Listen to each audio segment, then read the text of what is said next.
But these new forces, the way they've merged with the people they chose as avatars, it's corrupted them because it's unnatural. I mean, technically, she is kind of right about that, though.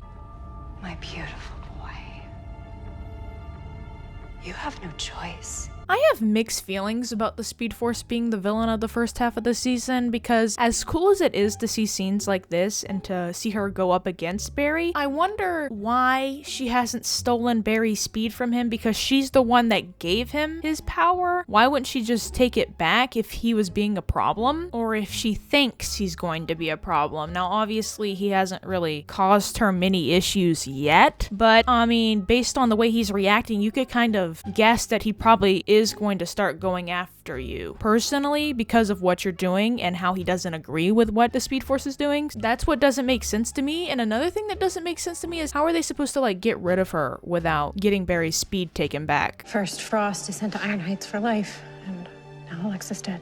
I feel so bad for Caitlin, man. She's been through so much stuff over the past couple of episodes, and throughout the entire series as a whole. She deserves better. You know we can't do that. Not if I can figure out a way to go back that doesn't affect the timeline.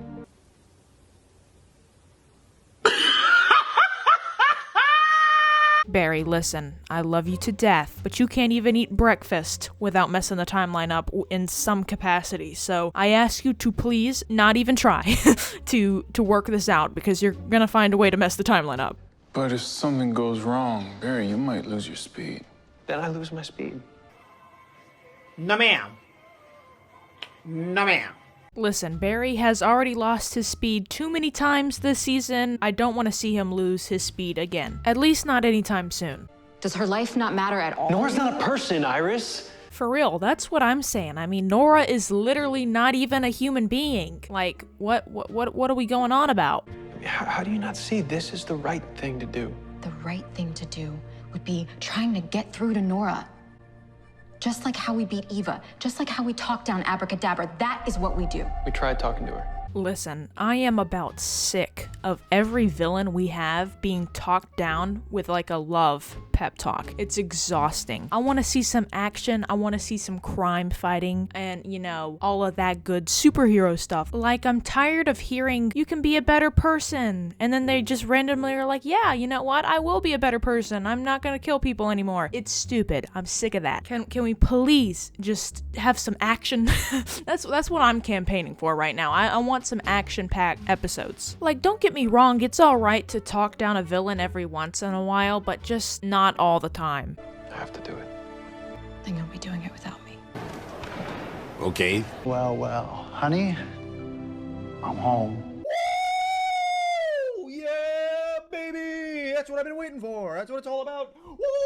It is so good to see Tom Cavanaugh back for this episode. I missed him so much. I miss having a Wells on the team, so it's really awesome to see him back this episode.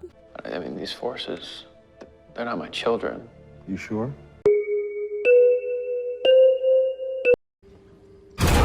Why did he enter the room so dramatically like that? But I'm always gonna have your back.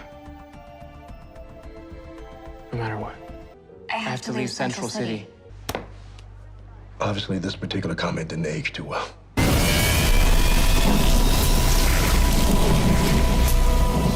Okay, so now we know what Timeless Wells was looking at in episode 3, was it? I think that's a really interesting tie-in. I love the way that they kind of set that in place for us to come back to in a later episode. I think that's really cool.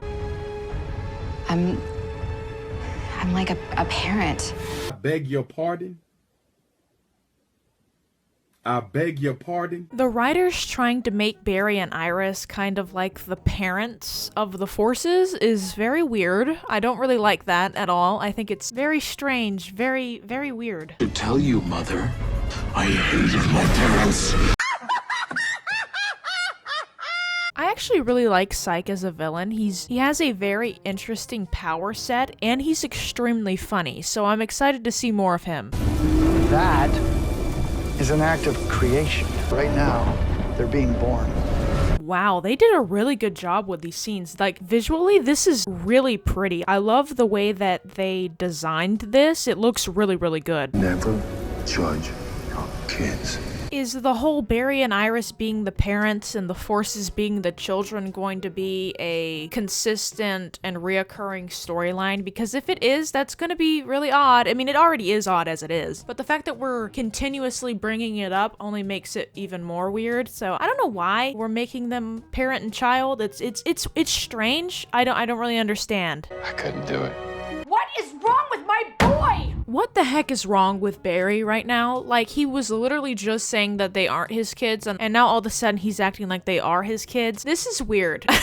I'm gonna be straightforward. I was really digging the Forces at first, but now we're just kind of taking a weird turn with them that I'm not really liking too much. Like, don't get me wrong, I like the Forces themselves and their power sets and all of that. I just think that the parental stuff is very weird, and it's really taking away from the actual storyline for the Forces. Is it crazy to think that we did this?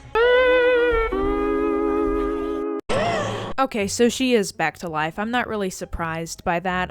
She is the Strength Force after all. I figured she'd be back in some form or fashion. I wouldn't think that someone who is supposedly as powerful as she is would die that easily or that quickly. I do like her character, so I'm kind of happy that she's back to life. She's one of my favorite Forces, her and Psyche. So I am still interested to see how they'll wrap up the whole Forces storyline.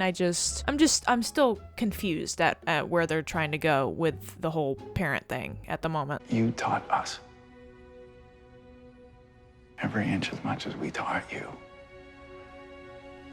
Maybe more. I know I mentioned this earlier, but I really am glad to have Wells back for an episode. I've missed him over the past few episodes that he hasn't been in. I know he's not a series regular anymore, which is really, really sad. I really love having him around, but hopefully we'll have more episodes with him in the future. I always love to see any version of Wells interacting with Cisco. It's always so interesting to see. And of course, Cisco is no longer going to be a series regular either, which is really, really sad as well. I'm not looking forward to saying goodbye to either of these characters.